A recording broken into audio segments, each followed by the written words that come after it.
everybody. Welcome to the newest edition of the Universal Church of Truth. Normally, we're on here talking about comic books, Marvel stuff, DC stuff, yada, yada, yada. But these next couple episodes will be about the long-awaited Ewan McGregor starring Obi-Wan Kenobi on Disney Plus. He's a character very near and dear to my heart. I love Obi-Wan very much. I've written articles about him. I recently wrote an article about him. Go read it. And with me now for the Obi-Wan Kenobi edition of the Universal Church of Truth is my other half of hosts. Hello, it is me, Joseph. It's Joe. I arrived. Joe's going to be talking about Obi-Wan with me because, as Mary said, she does not know anything about Star Wars. So, Joe is in, and that's great because we love Joe, and Joe is fun and knowledgeable and just the best. The machine. He pumps out articles at an unnatural rate. It's insane. He has abilities that some may consider to be unnatural. He is not one of them. Yeah. So, Joe. Yeah. Gonna open it up with general thoughts. What are your thoughts on the first two episodes of Obi-Wan Kenobi? Mm-hmm. It was interesting jumping in because I was very hesitant after the Book of Boba Fett. I think Book of Boba Fett, while I think it has some really strong high points, as a show, it was just a bit of a mixed match. It was just a little tough to get through because it felt like it was someone else's shows that time.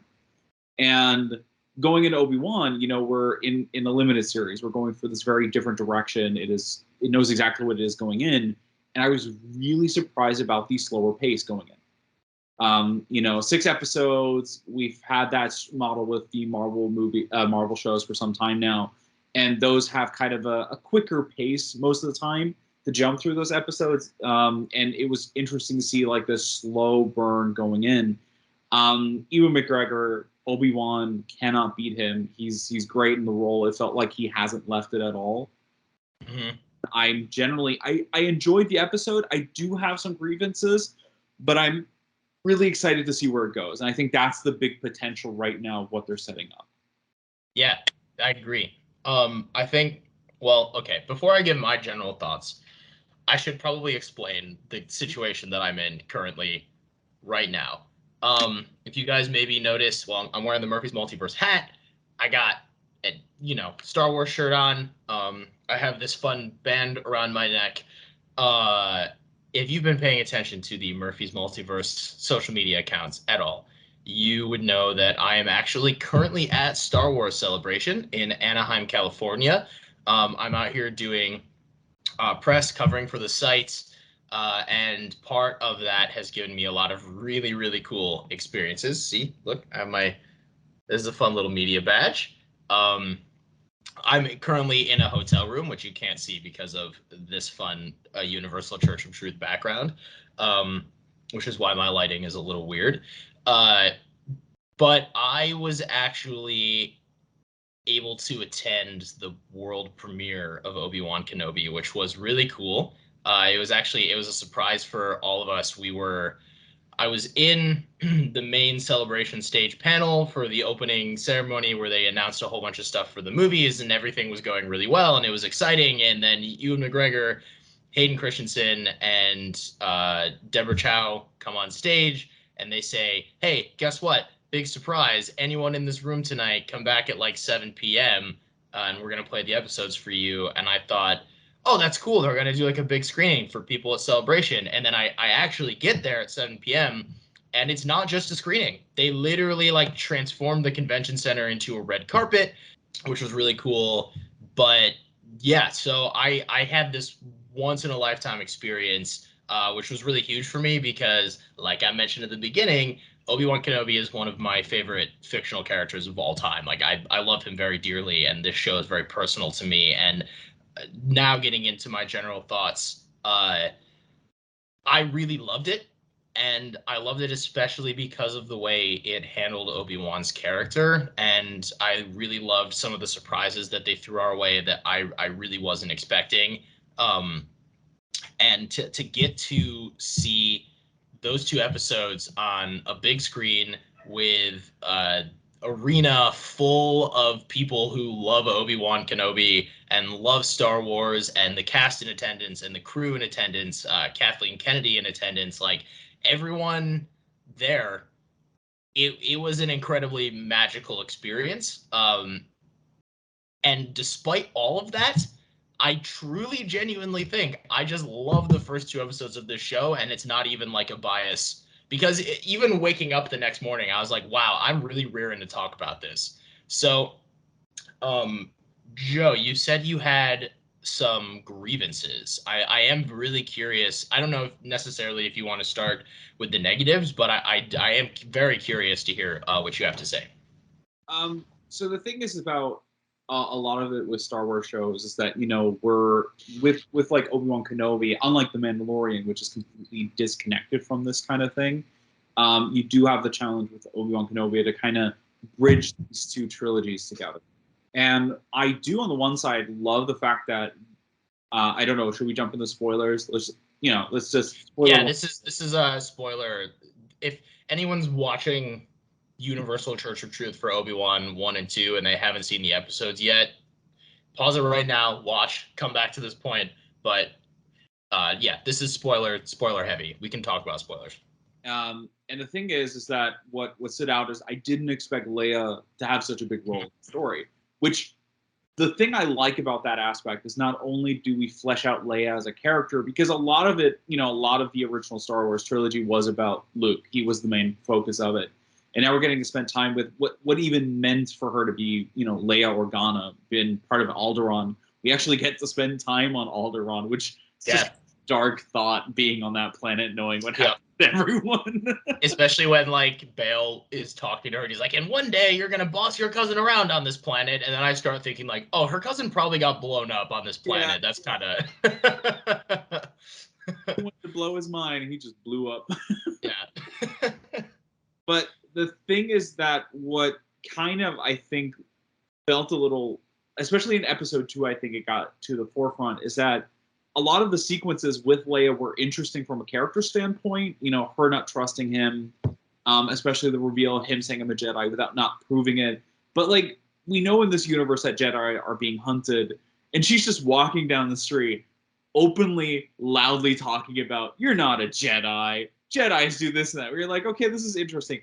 But then when she starts running away and he can't catch up with this 10-year-old kid, it was kind of funny.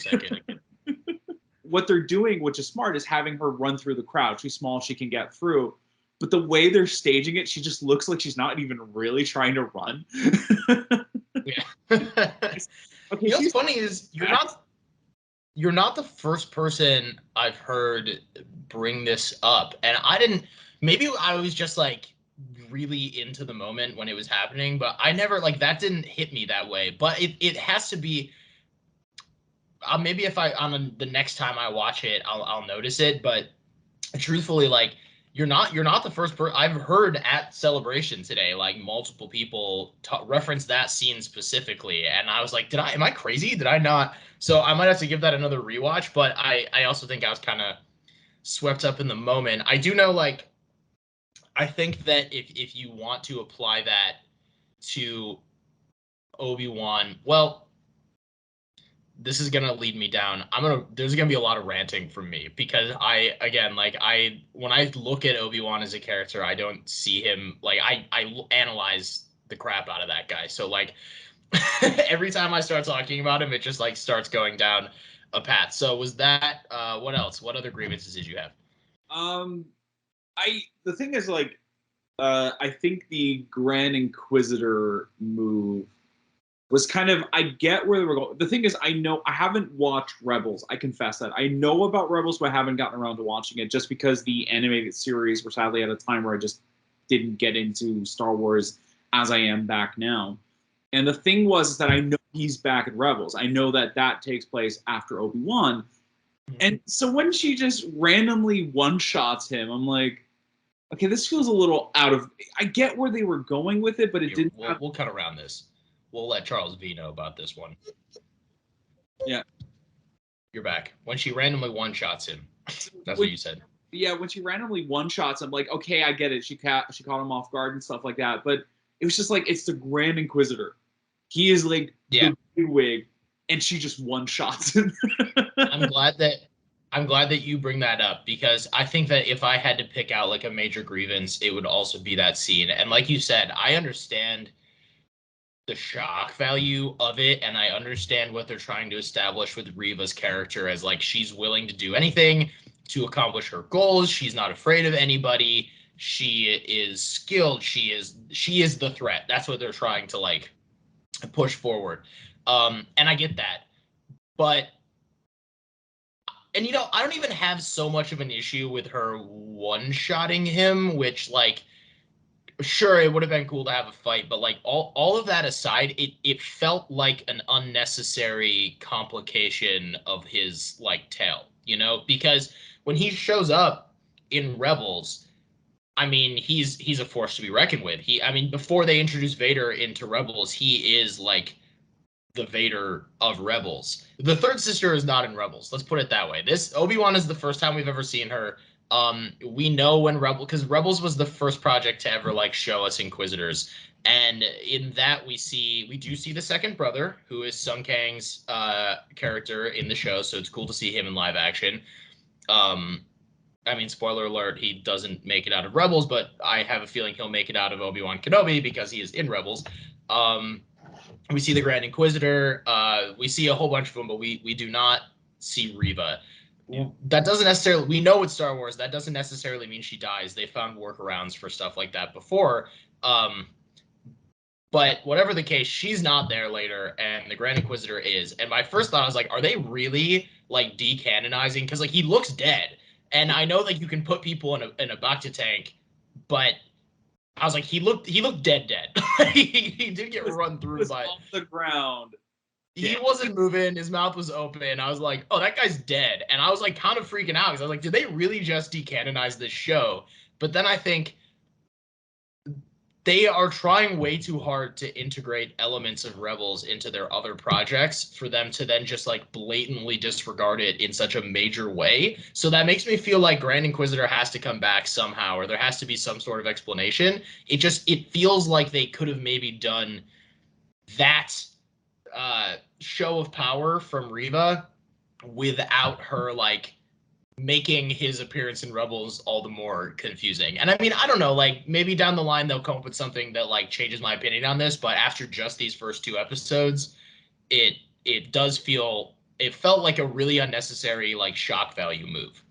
The thing is like for me is where I say, why didn't they just introduce another member that they could have killed off where they have like no connection and that be a surprise? Like I think it would have been way interesting if like for example we had Reva and they were promoting another character, another member of the Inquisitors, and then Reva turns out to be like the big one who's actually working with Vader, and it felt like okay they were promoting Reva, Moses Ingram, as the actress of playing this character, so she was the main focus. So it was less a surprise that she was like the big villain of this arc that they're going for, because Rupert Friend wasn't even in the press conference for the series, which surprised me considering he would be a big role in this. And it kind of felt like they wanted to introduce the Grand Inquisitor, but also not have him overshadow the new character. And it was. I was gonna say it was funny at Celebration. Like he was there, and they brought him on stage with the rest of the cast and everything. But he like Moses Ingram was very much the Inquisitor the cast member that was like standing tall with Ewan and Hayden, and then Rupert was just like there. And they asked him like one quick question, and he was basically just like, "Yeah, super cool to be here," and then that was it. And then he like didn't say anything else. So I was like, "Oh, okay." It's a shame because I think he does bring something, considering who voices him in the animated series. It's not an easy role to take in. And he is intimidating. I do think the speech has a bit more oomph in the trailers than it did here because he just kind of cut off. But, like, we don't get enough scenes. Like, if anyone hasn't watched Rebels, they'd have no idea what really his big deal is. They would be like, okay, he's the Grand Inquisitor. I know people are pissed off about his design. I do kind of wish they went a little bit the extra mile with it, because especially now where we know they pretty much just killed him off, it's like you kind of could have gone with the weird makeup. It's not like he's going to do any jumping around then, if that's what they're doing, and that's it. I think he's going to be back in the end. I think he probably will survive, because let's be honest, I mean, back to tanks are like the super healing things in this universe at this point. Book of Boba Fett, he slept in it for too long not to have been healthy at the end of it. It's worth mentioning, this is like this weird, maybe it's like a Mandela effect, but I saw someone on Twitter point it out and they felt like they were going crazy. I know she impales him through the stomach. Yeah. But someone was like, if they want to play it this way, there's a group of people online I've seen who have this weird recollection of Powins, which is Utapau, where he's from, of Powins having two hearts, which might not be true. Yeah. And I also feel like I'm going crazy because like nobody could find it online, or maybe someone's gonna watch this video and then yell at us and be like, it's in this encyclopedia that I've had on my shelf since I was in third grade or something. But like, if that's the case, then you could be like, oh well, she like stabbed him where she thought it would kill him, but he had like another heart, so then they just like healed his torso and then his other heart is like keeping his body going or something. I don't know. That's very like Star Warsian. I wanted to bring it up in case that turned out to be the case, and then I could say like, yeah, I mentioned that. But yeah, I would say that the Inquisitor thing is my main issue with this whole thing. But I would say that pretty much like the large majority of everything else, I really liked a lot. One more. Oh, please go for it. Riva's jumping around was hilariously overdrawn for me. It was like it's the beginning, but when she started doing like the extra flip and everything, I was like, okay. Maybe it's so like with Star Wars when I'm watching it, and this is just totally just my opinion. I think like in Celebration, I remember when that scene was going on, there was like applause in the room, and it was like 50% people being like, "Oh, that's really cool," and 50% people being like, "That's hilarious." Like we should comment on it. But Star Wars for me, like I know a lot of people really I might as well get into that. I was gonna bring this up at a certain point anyway, but I know a lot of people really wanted like the Obi-Wan Kenobi show to be, like a very like a introspective of this guy, and he's just in a cave for like 6 episodes, and it's something Star Wars has never done before, and like yada yada yada, right? And part of me is like, if they had done that, I would not have been upset, because like that would, if they had done it well, then it could have been really cool. But Star Wars, in the fabric of its DNA, is, I mean, they've said it several times this weekend.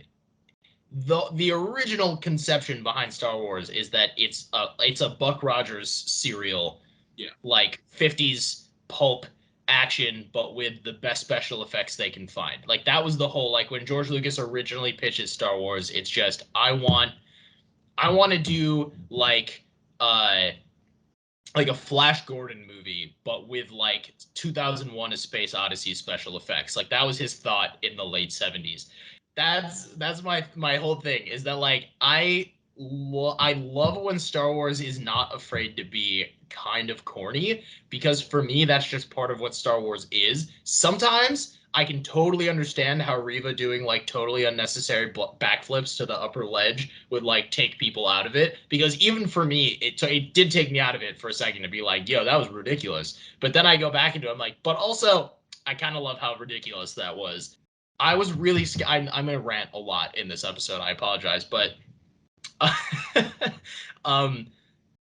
I was originally on the boat of people who was like, well, I don't know if we should take him off of Tatooine, and like I'm afraid this show is gonna like mess with the mystique of A New Hope and yada yada yada. But then watching it, I was like, no, like this this is Star Wars. Like, a guy being really depressed in a cave for 6 episodes, that's not Star Wars. Like, it's not the DNA of what makes this franchise what it is. It'd be like if you took a Fast and Furious movie and you were like, yeah, and then they don't drive cars, and then they just kind of are on like a paddle boat, and they're like really sad the whole time. Like, you'd be like, no, that's not Fast and Furious. Like, why?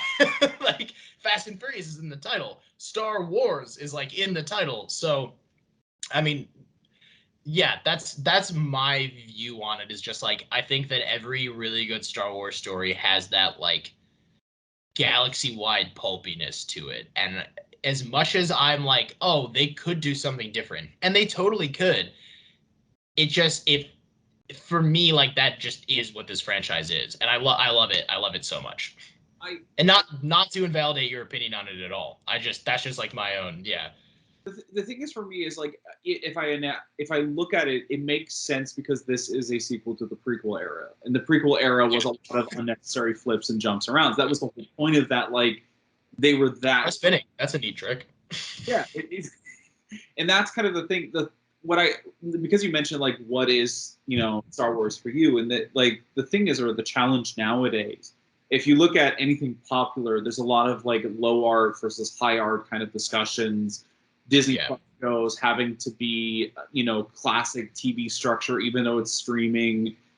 And the thing is that I think we've gotten to a point where media is so complicated because everyone is at a point where they can take away what they want from it, that it's hard anymore to discuss it as a truly objective topic.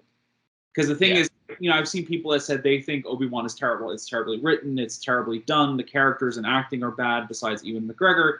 And the thing is like, a lot of people, with the post-Disney era, have taken away maybe something very different from the original films that just Disney did, and the way Disney's approaching it with Lucasfilms together. And the thing is that also a lot of people, like, there's this struggle of people wanting their media to grow up with them, while forgetting that. Right. I'm so glad that you said that, because let me tell you something. Star Wars, it's not supposed to grow up with you. No. Star Wars, and they literally talked about it today, right? It's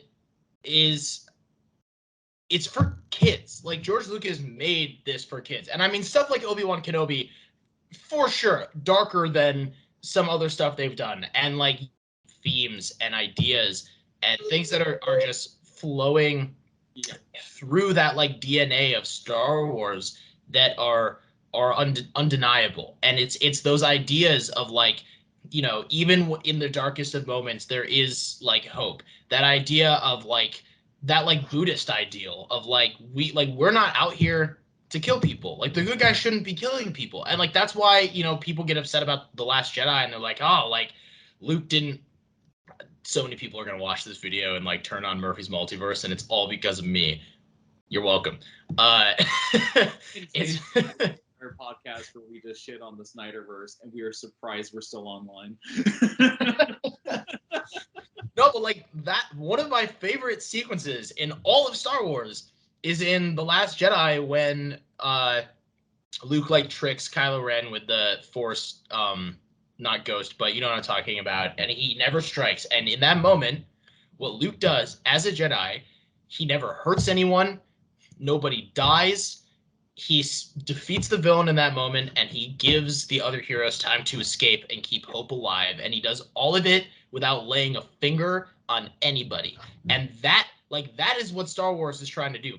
People can crap on Rose Tico all they want, but when she says, yeah, I can see how people would hear the line and be like, oh, that's too blunt, or oh, that's too forward, or whatever. But when she says like, it's not killing people that is gonna win the day. It's like saving the people that we love. It's like taking those Buddhist ideals, because like, at the end of the day, that is what it is. That's the whole message. That's everything. And that is like, that's why the Jedi fail, is because they don't see that. That's why the Republic fails, because it gets too up its own butt to see that. That's why I could go on and on. But like, no one this like the people who want Star Wars to be this like power, like Luke shows up and he like takes a starfighter down with the Force, and like Obi-Wan is this like sad decrepit man in a cave, and when the show is over he's just still a sad decrepit man in a cave. Like no, like that's just not, like if that's what you want, find a different franchise, because that's just not what this is, and it's never what it's gonna be.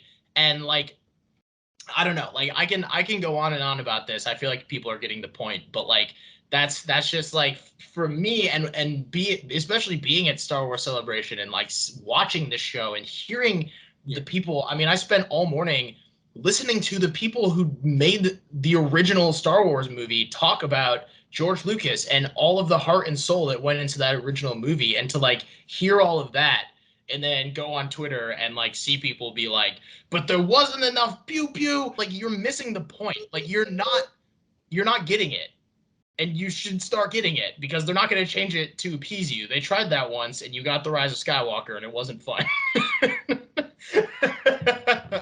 The interesting thing is this is a discussion that generally is purveying through media right now, and you're seeing like the problem is a lot, especially with journalists and anyone online, influencers, YouTubers, creators, anything, that there's a certain cynicism that has developed through social media way faster than it normally would have. And now the expectation is that that cynicism is leaking into franchises. It's the same with Marvel, where people say, well, Marvel has no drama because there's too many jokes. Like, well, the thing is, the jokes don't take away from the drama. We've learned that through years.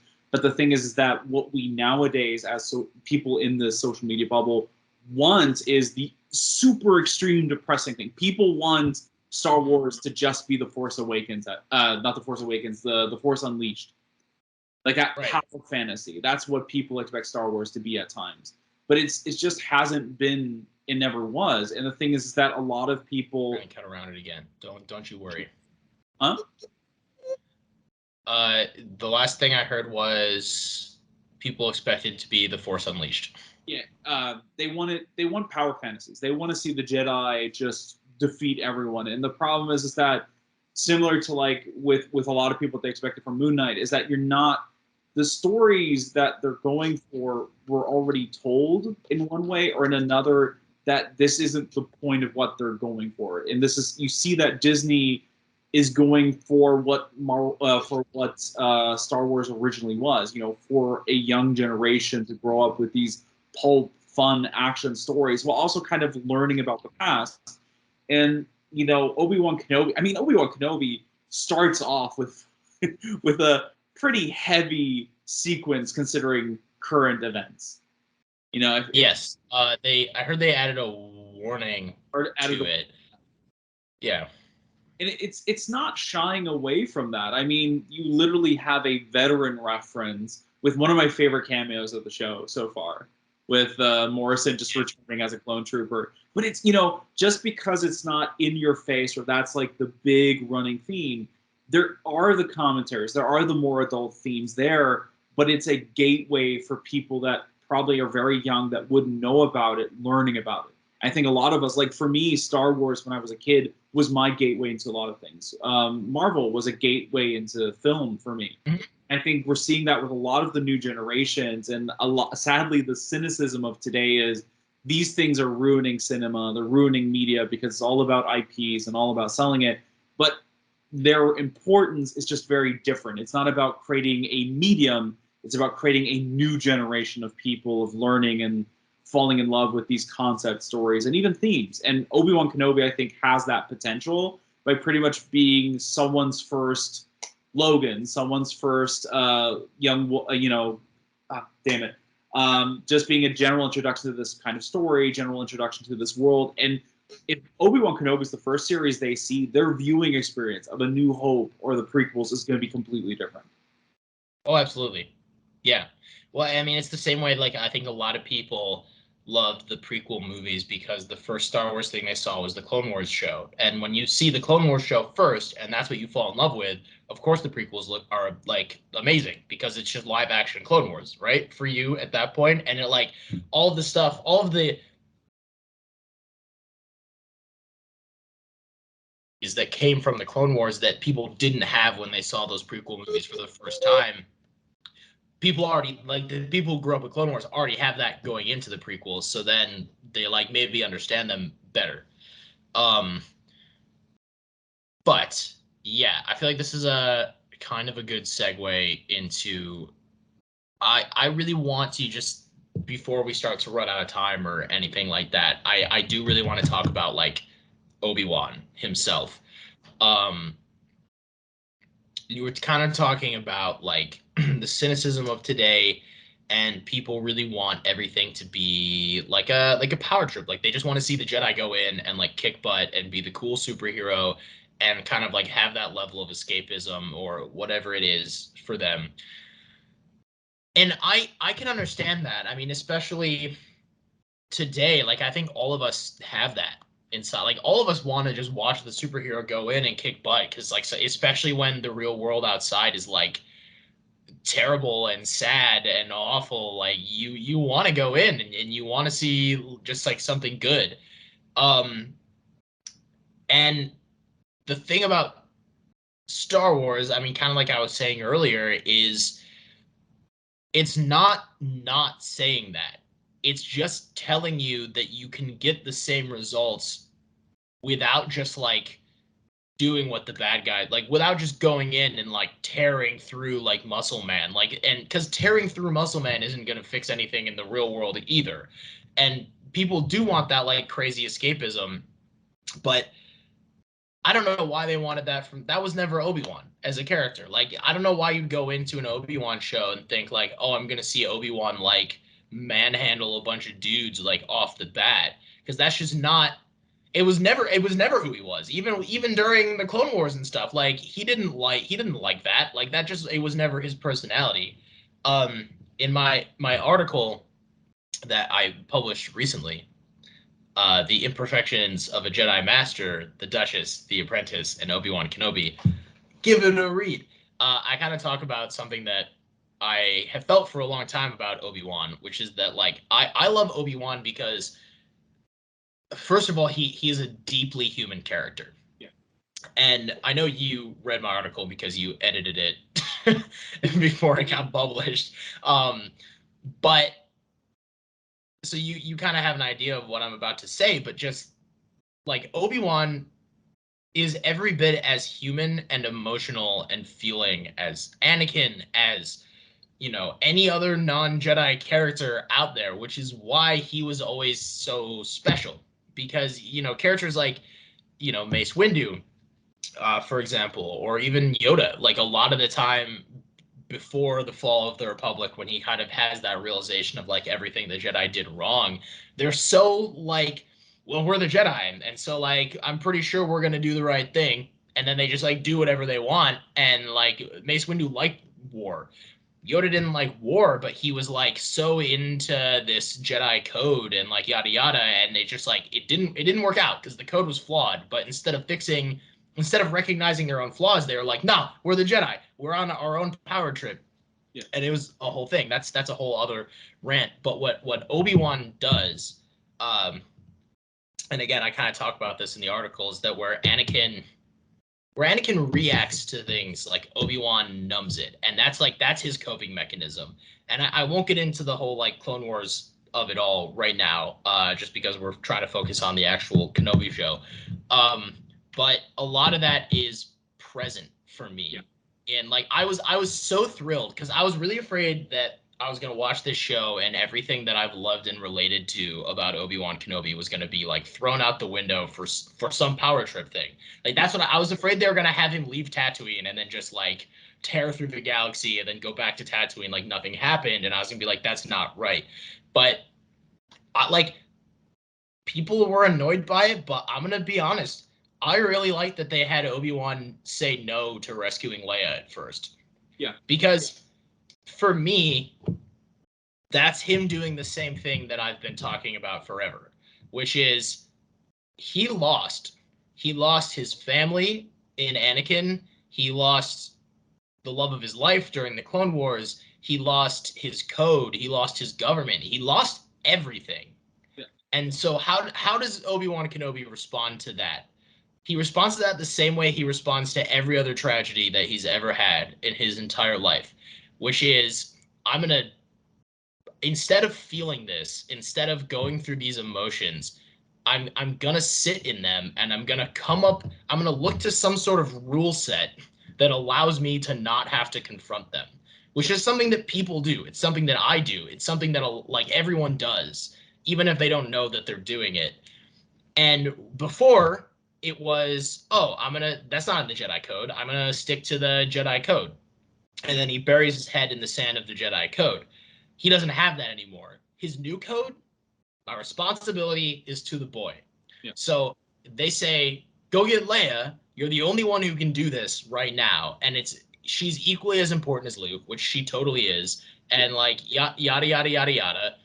And Obi-Wan's reaction is, instead of going on this journey that I know is going to make me confront the fact that I've lost everything, that I know is going to reunite me with a lot of people that I don't want to because they just remind me of all my failures.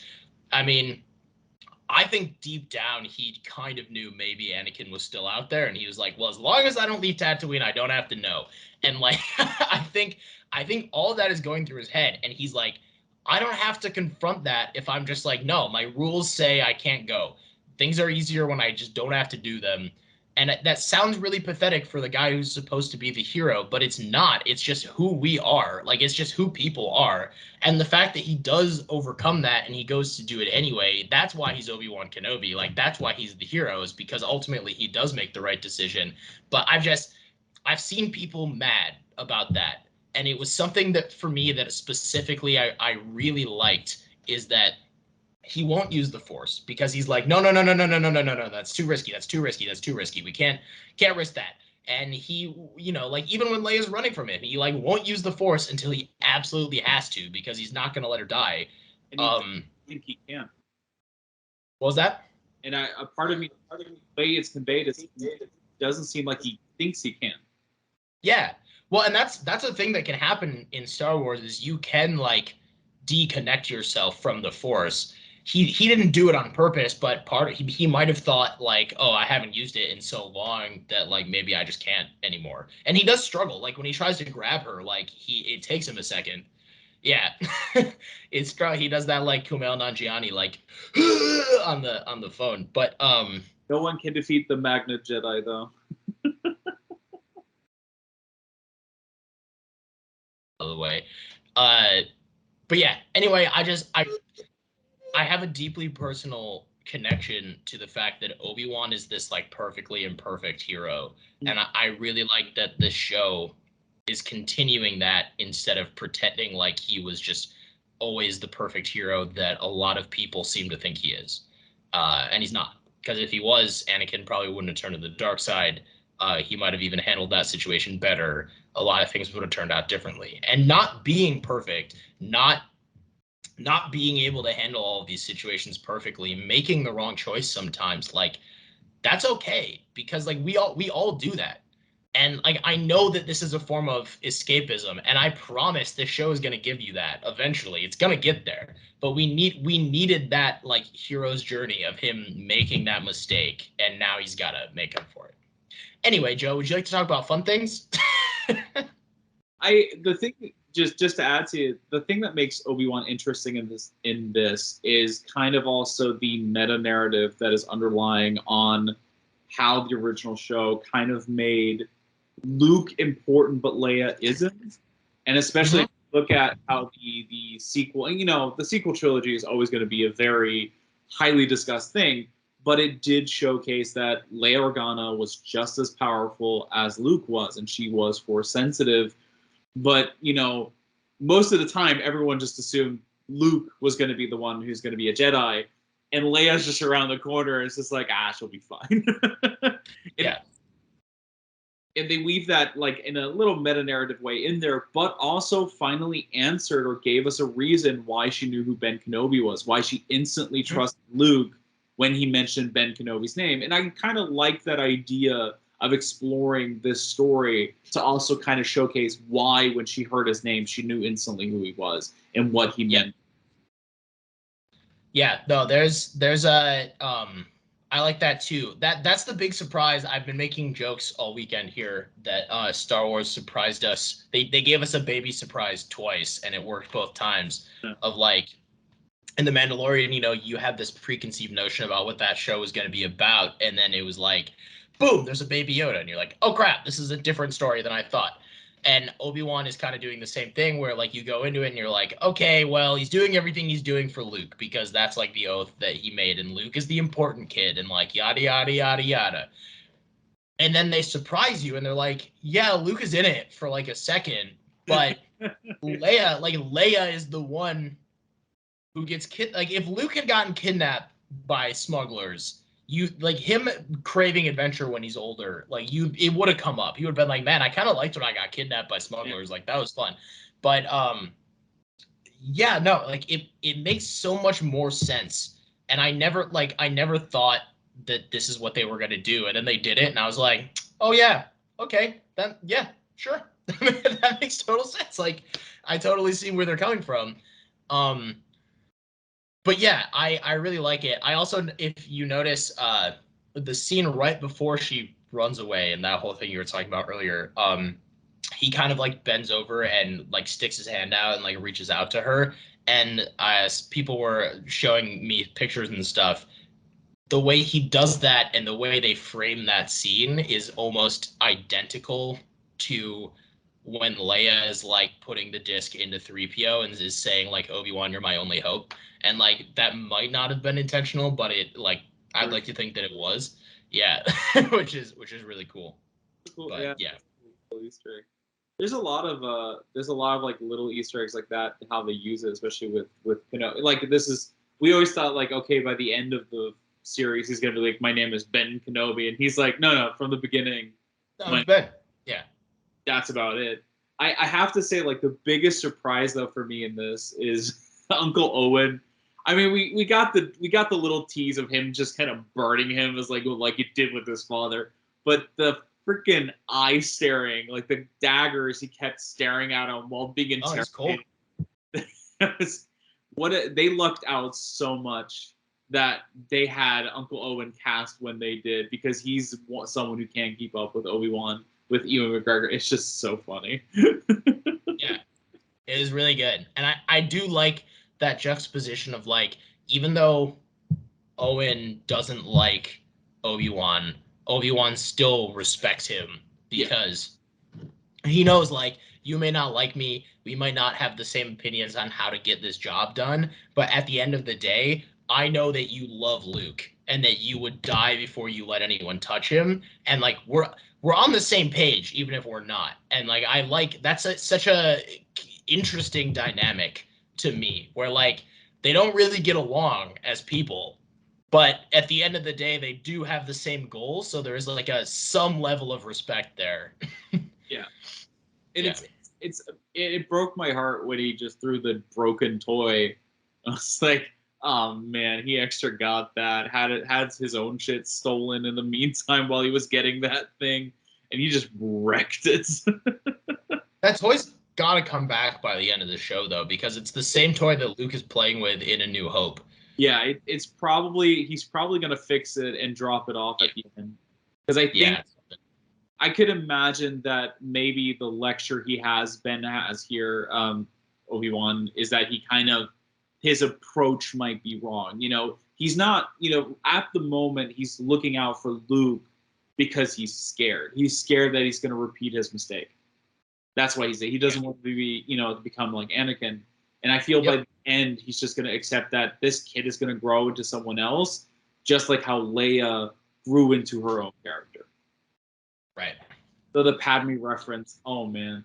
I have to Yeah. say, I think I was the most emotional while watching this series from the Star Wars series, because there's a lot of Yeah. nostalgia. So much of this is based. I mean, and for me, like I grew up with the prequels, so like as much as I love most of the sequels, as much as I love the original trilogy and like everything Star Wars is doing and yada yada, like those three prequel movies for me, that was like the Star Wars that I latched onto when I was a kid. So to see like the payoff that is coming, and the genuine care coming from Deborah Chow and the people who wrote it, and all of this stuff for these characters, and you can feel that love is palpable, like, in the show, and some of those payoffs, like, he's talking about Padme, I got emotional. When he dug up, I thought it was just his lightsaber, but he buried Anakin's lightsaber with his, and I was like, wow, that hit me. Like, that hit me. It made me really emotional. Like, I was like, oh, that's his brother, and he, like, buried him with him, and, like, yeah, I don't know, like, all that stuff, just really beautifully referenced and continued. I loved it. Like, especially the ending of the second episode. Like, I can see why they planned with 2 episodes. That, while I do think the reveal, I do wish, like, the reveal of Anakin was through Darth Vader himself, like, that confrontation to be the reveal. Still, the shot of him just shocked by it, and the composition of then hearing the iconic breathing and just Anakin in that tank was such a good moment that it just win. And personally, I kind of liked, I assumed that they were going to introduce Anakin via, like, a Vader, like, Vader comes out of the ship, like, the same way they did in Rogue One and Rebels and all that sort of stuff. But I really liked that they introduced him via the Bacta tank, because, personally, because for me, Obi-Wan, in the other, like, Rogue One, Rebels, when they introduced Vader, even in the original trilogy, like, the characters didn't know Anakin. They don't know Anakin. They don't care about that. They just see this, like, malevolent force coming at them. But that's not what Obi-Wan sees. Like, when Obi-Wan hears that, when he senses it in the Force, he's not seeing unstoppable dark side machine. He sees his brother, like, he sees Anakin. And so for me, I really like that shot of when he realizes Anakin is still alive and he searches for him in the Force in that moment, and he finds him in the Force. He's not finding Vader in that moment. He's finding Anakin. So I like that the camera then cuts to what's left of Anakin, like, floating in that Bacta tank, and you see Hayden Christensen's face. I mean, obviously all done up in prosthetics and everything, because he can't look like Hayden Christensen anymore. That's fine. But, like, I do like that it does not cut to the mask. It cuts to what is left of Anakin, which feels right because we're seeing that from the perspective of Obi-Wan, like, in that moment, which I really like. It's the fact that they got Hayden Christensen to return is such a big move for this, especially because it's not his only reappearance, with Ahsoka being teased and everything. What I think stands out about it is that, because you said you grew up with the prequels, I did technically as well. It's just that in my case, that my mother was a big fan of the originals and she watched them with me. Though ironically, when we were going to watch A New Hope, a rescreening, not far, actually, it was right down the street where I live now, that cinema, we were going to watch it, and they told her, because I was like very young, they're like, oh, you can go watch the movie and keep your son out here. He's too young to watch it. We'll watch out for him for like 2 hours. And my mother just looked at him and said, no, you're insane. So we just went to a VHS store, got all 3 films, and watched them at home. So my first cinematic experience was the prequel, but I grew up with the originals before that. And the interesting thing is that even though I was still young, I can remember maybe that modern cynicism, was always there. And at the time, everyone complained about the prequels. There were a lot of complaints. And Hayden Christensen just got way too much hate, for lines that weren't even his. And the thing is that him coming back now is such a big statement for him. And I think the big thing, no matter what you feel about Obi-Wan, if you like it or don't like it so far, this is an emotional thing for him. This is I'm back, I'm doing something that once actually hurt me because people didn't like what I did with it. And I think that's a really powerful thing, and I hope to see it in his performance as well. Yeah, and I will say again, being at Star Wars Celebration, which I know I keep bringing it up, but it's undeniable to talk about while we're talking about Obi-Wan. I mean, he's here, right? Like, I've seen him multiple times in the past 2 days, and today I actually tweeted out, like, a little video. I was at the Attack of the Clones panel, right? Yeah. He walked on stage, maybe a bigger applause than Ewan. And at a certain point, Ashley Eckstein, who is the voice of Ahsoka Tano and all the animated shows, the original Ahsoka, was moderating the panel. So it was really cool because people were freaking out because she was her in the lineup. It was her, Hayden, and Ewan. So it was like Anakin, Obi-Wan, and Ahsoka, which was like really cool. She said, like, he came on stage, got a huge applause because him and Ewan showed up like later than the other people, and they were like surprise guests. Ewan talked for a while, did his charming thing. Everyone loved it. It was great. And then she looked and she was like, "So, Hayden Christensen." That was all she said. She said, "So, Hayden Christensen." And the entire room broke out into a standing ovation. Like, the entire room. Like, there was like a legitimate like 2 to 3 minutes of applause just because she said his name. And I know, like, the modern rehabilitation of the prequels, part of the heartwarming aspect of that is a lot of actors whose careers suffered because of Star Wars are now seeing it turn around, and they come to conventions like this, and it's just an outpouring of love for them. And I have to feel like part of that is because we know that they've been through it because people didn't like their performances and stuff. But we do, like, I love Hayden Christensen. Like, we genuinely love them, and we're so happy for them to be here, and it's so heartwarming to like see them get their due. And it's the same with like um Ahmed Best is like Jar Jar and like all the stuff he went through because everyone was mad at him for things that weren't even his fault. And like whenever he comes to these things, everyone gets so excited for him. But yeah, I'm just kind of agreeing with your point. I'm excited to see what they do with it, and I'm really excited to see what Hayden brings to not just Anakin but like Vader after all of these years of like not really being part of Star Wars, and this being his grand return to the spotlight. Yeah. Do you think though, this is something because there's a lot of, about if we will get him voicing Vader. Because that's a big debate right now, because we have the iconic voice, the one, that defined the character for years, but they're bringing back Really the only voice at this point. Yeah. And they're bringing back Hayden Christensen in this role, and it just opens up. And I feel like that. My theory is we'll get James Earl Jones to voice him, but we won't get Vader until probably the final episode. Yeah, like it'll be a lot of like him outside of the armor and stuff. That is here because I feel like the final confrontation only works as potentially Vader kind of pushing away the last of Anakin that's in him before years later it would be Luke to bring that back out. Right. Yeah, no, I can see it. I feel like I don't know how that's gonna play out, but I'm excited either way that Hayden is back. I'll say we're about 55, well, a little less than an hour into this recording. So there's a few other things from the episode I feel like we should probably get to. The thing about Star Wars is Star Wars is such like a big thing where like it's so easy to talk about this show in relation to like the franchises as a whole, and it's easy to get lost in that. I know we kind of already talked about Leia. That little actress is amazing. She really captures the spirit of Carrie Fisher in a way that it feels really special, to be completely honest. I remember I voiced out loud to the people sitting next to me at the screening after she was like tearing through her cousin. I was like, is she 30? Like, what is going on? And then later Ewan was like, how old are you? And I was just like, yeah, like, how old is she? Like, good Lord, that's the general right there.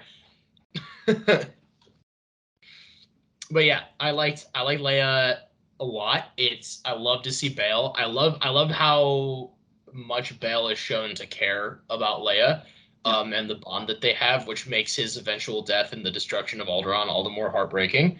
But beautiful while we have it. We make the best of it. I can't even remember. I think this is the first time we really spent time on Alderaan. And, it is, yeah. And all of us are like, okay, Alderaan was like the Earth equivalent all these years, and then seeing like this super kind of pristine society, and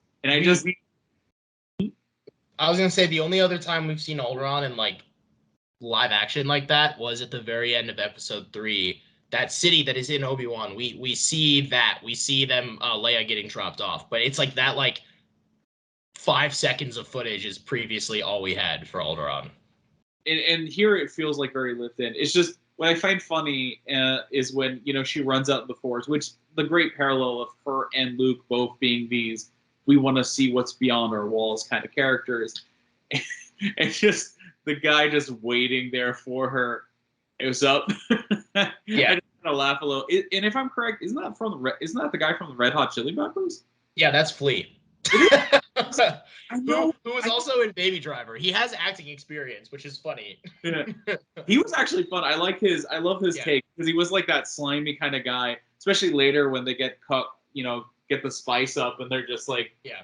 So that was a funny addition, and it's so interesting to like see this perfect, everything works. You have all the diplomats.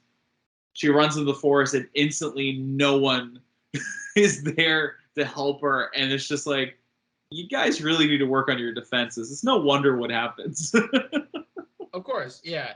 Well, and I do like that though. So we talked about the Padme scene earlier, where he's talking about all of that, and you really do see that. Like, I was talking to someone at the convention, and we were saying how it goes back to like everyone puts such a big emphasis on Luke, who truly has a lot of the weaknesses of his family, which is why like the original trilogy has so much conflict, because Luke has all the same weaknesses that his dad had and like all that sort of stuff. But then you look at Leia, and Leia has like all of the strengths of both of her parents. Yeah. And that like she's a baller. Like, she's a baller shot caller, and I love her. Like, she's great. And people be like, oh, suddenly Leia's so good. And I'm like, Leia was always so good. Like, what movies were you watching? Like, she's the best. Like one of the, I think for many, like the first femme fatale, just when she pulled the blaster in the original. Yeah. She's the one. She sort of rescues herself. She just needed someone to open the door. That was it. She even mocks the stormtrooper. She even mocks her. Aren't you a little small to be a stormtrooper? Like, she didn't care if he was there to execute her or nothing. She was gonna make a slide mark. I totally believe that this is what Leia was like when she was like 10. Yeah. Totally. 100%. I believe it. I like the play onto it, and the little droid is a cute addition to have like that little extra. I don't think we've ever seen that model before. I think that's I was just about to say I might get my Star Wars card revoked, but I don't remember that model of droid off the bat, but it did, its personality and its little, like, the fact that it was little and had those legs the way that it did remind me of BD-1 from Jedi Fallen Order a little bit. Yeah. And part of me wondered if it was like maybe not the same exact line, but like the same like type of droid. Yeah. But did you C-3PO was in it too? He was just in the background for like a split second. Yeah. I do love the fact, because it makes sense that's where he would end up, considering what will him later. Though I had to laugh when the YO came in, and someone, I don't remember what, someone made a video and they're like, "Oh, that's my favorite new droid." Yo. There was some great alien designs in this. I do kind of want to talk about that for a second. I know we're starting to get sort of low on time, but I mentioned the dinosaur bounty hunter, who continues to be my favorite. I love him dearly. I want an action figure of him. I want posters of him in my room. I want him on cereal.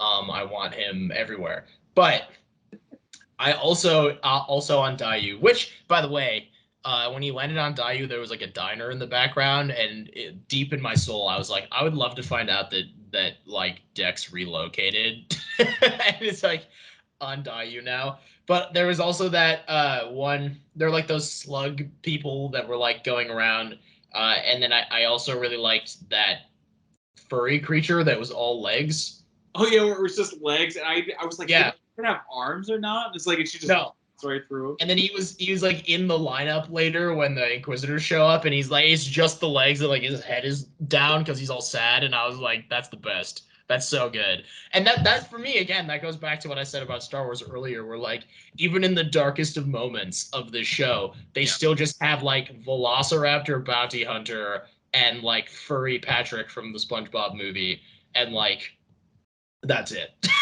Like they're just there. Because and like everyone in the show doesn't affect the vibe for them, but for me, I'm like, I'm so happy that these creatures exist and that like I can potentially buy a toy of them, and yeah, it's great.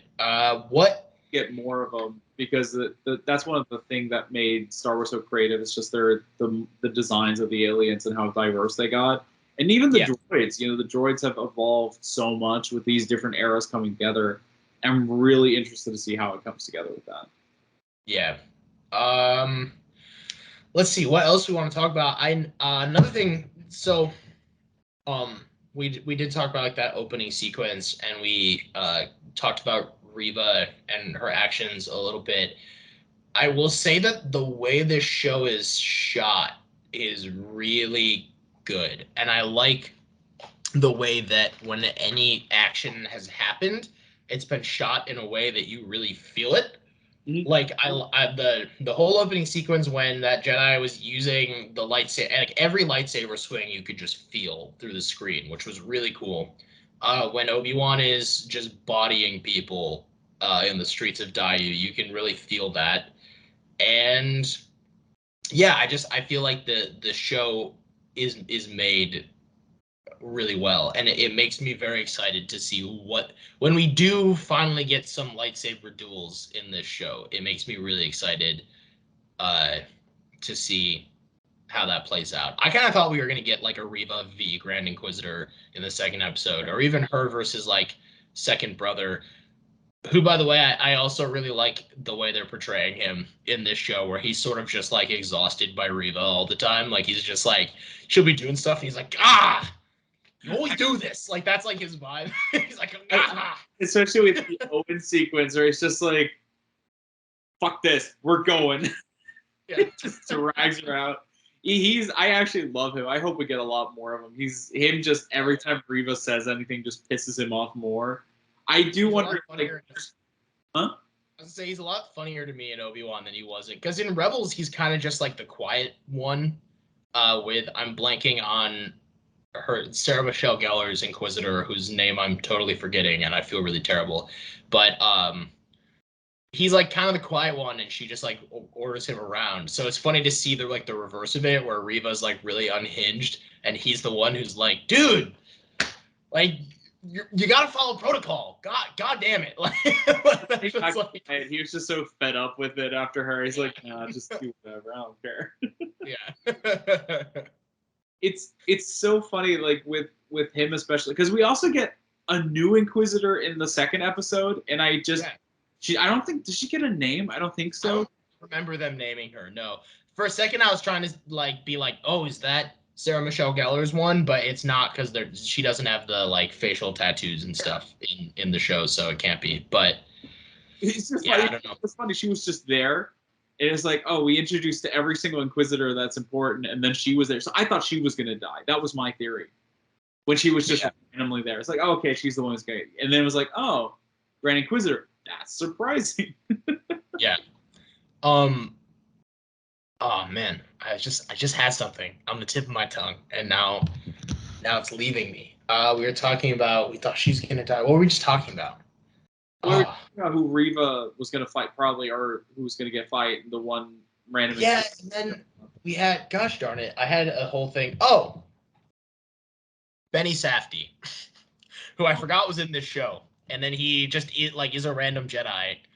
And I was like, holy crap, that's Benny Safdie. And then he's like, Obi-Wan, you're not the same. I like that his whole role is just like guy who is meant to show that Obi-Wan is different now. And I like that that's like his whole thing. But I'm not going to go on a whole rant about it, because I think that everything I said about Obi-Wan earlier just like still applies here, and I don't need to like re-explain it. But I did, you know what's funny is like even more so than Reva's parkour, Benny Safdie being a Jedi was somehow, it took me out of it more. Like, because the whole time I was just like, that's Benny Safdie. Yeah. Like, I don't even see, like, I know he's an actor and like he was good in Licorice Pizza and stuff like that, but I was like, that's Uncut Gems director Benny Safdie. Like, I couldn't get past it, which was really funny for me.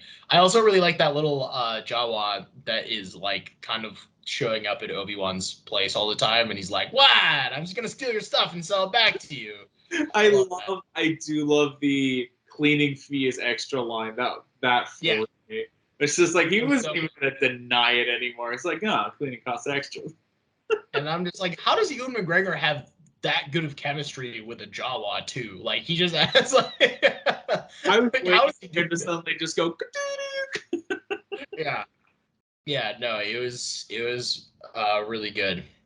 Well, before we start getting into epilogue wrap up mode for the first 2 episodes of Obi-Wan, I know there's I mean, it's 2 episodes. There's an impossible amount of details for us to cover Yeah.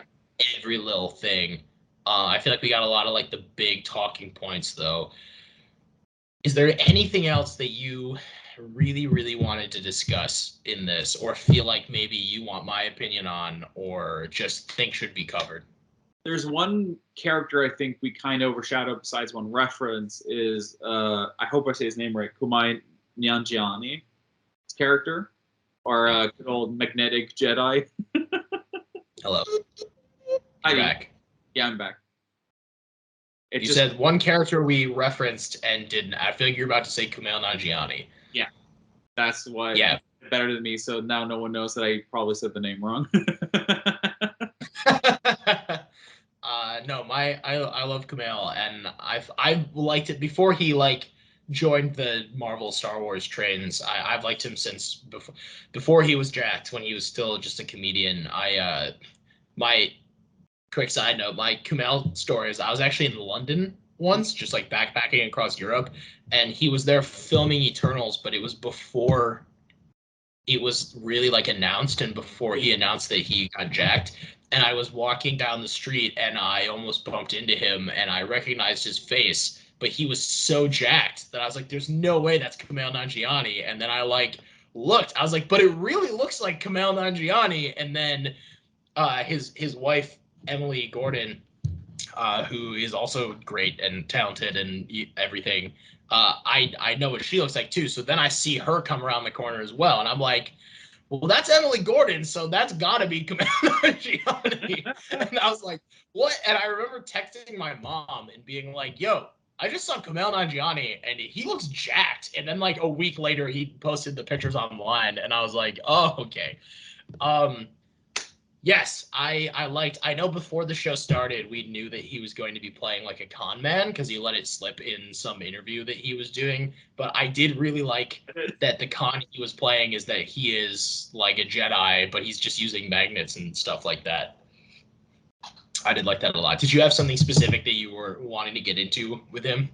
Yeah, so I found it interesting, especially with the shop, because we don't spend too much time with him. But No. I like the idea of him like where he's just honest. Like, I like credits, but I like helping people, so I'll help them, pretend I'm a Jedi and whatnot. And I He's did like a think, con man, but he's not a bad guy. yeah, there's just like a Yeah. con man with a heart of gold. And it was interesting when this one kid comes in and is like, look at the bounty, hooks up a gun. I guess we got to go get it first. And then suddenly he was a good guy. I was like, that's an interesting shot composition. I was Yeah, for I the was thinking the same thing. Although I did love when they showed it and his first reaction is just, well, that's embarrassing. And I was like, well, that's embarrassing. yeah, no, because at first I didn't trust that he was actually being like the good guy for Obi-Wan. And I mean, I guess we do, because he was willing to sacrifice his life in that moment to like give Obi-Wan time to escape, which was crazy.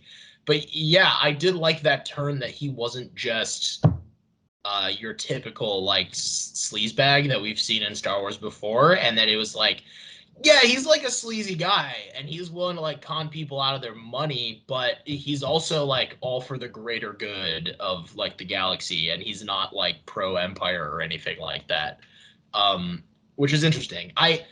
I'm glad they didn't explicit. I was afraid that they were going to kill him in the same episode, and I'm glad that they didn't, because I think that there's a lot of room for him to be sort of like the Hondo Ohnaka of like this era of Star Wars.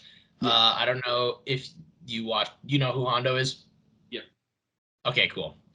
Yeah, I love Hondo for a lot of the same reasons, where I'm like, yeah, he's this like, I mean, he's worse from what we know so far, but like the idea that he is this like sleazebag pirate who's done terrible things, but for some reason he like kind of likes the good guys and like will help them if he like thinks it's gonna benefit him in the long run. And like, I always really liked that type of character and how goofy that can be and how funny it can be. And like, I'm excited to see that energy in in a live action Star Wars show too.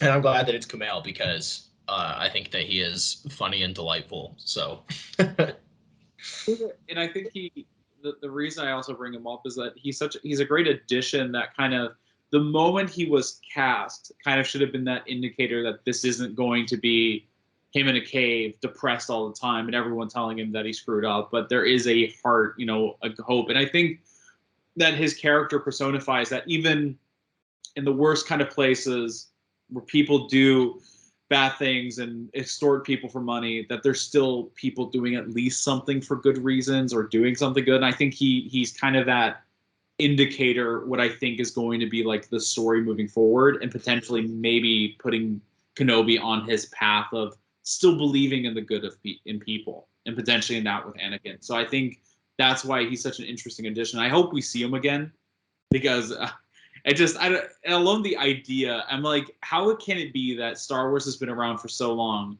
and this is the only person to ever think about using magnets to pretend he has the Force?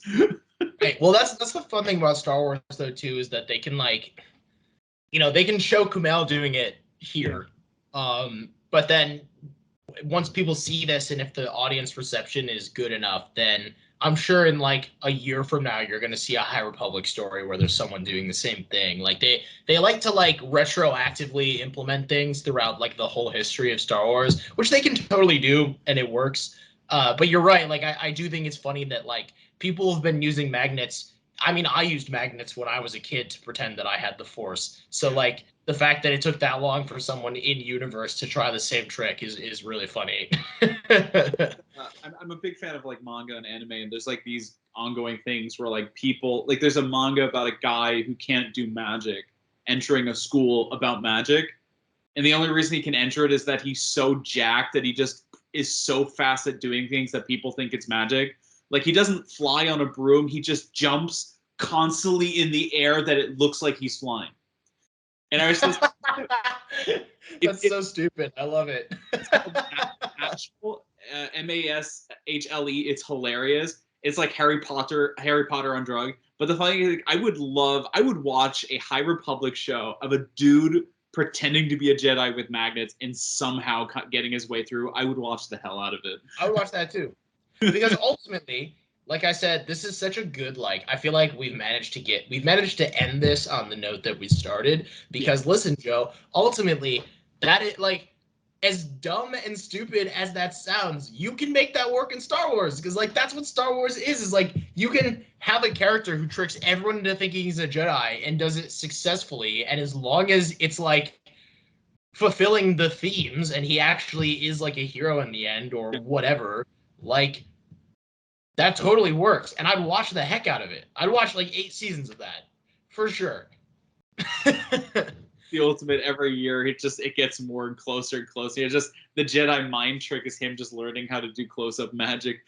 This is a fictional character that you and I have just invented, and I'm already really invested in him not getting caught. So like I love that. Lucasfilm. Yeah. Okay, is there anything else you want to talk about, or you think that just about covers it for our coverage of the first 2 episodes of Obi-Wan Kenobi, which they don't have titles, do they? It's just part 1 and part 2? Part 1 and part 2. I'm excited. I'll just end on, I'm excited to see where it goes. I think that, it's a slow but strong beginning. As I said, I have some problems with some aspects of it, but still, even if I say that, I'm excited to see where it's going and what it's going to do. And I think that's Yeah, it's a strong start.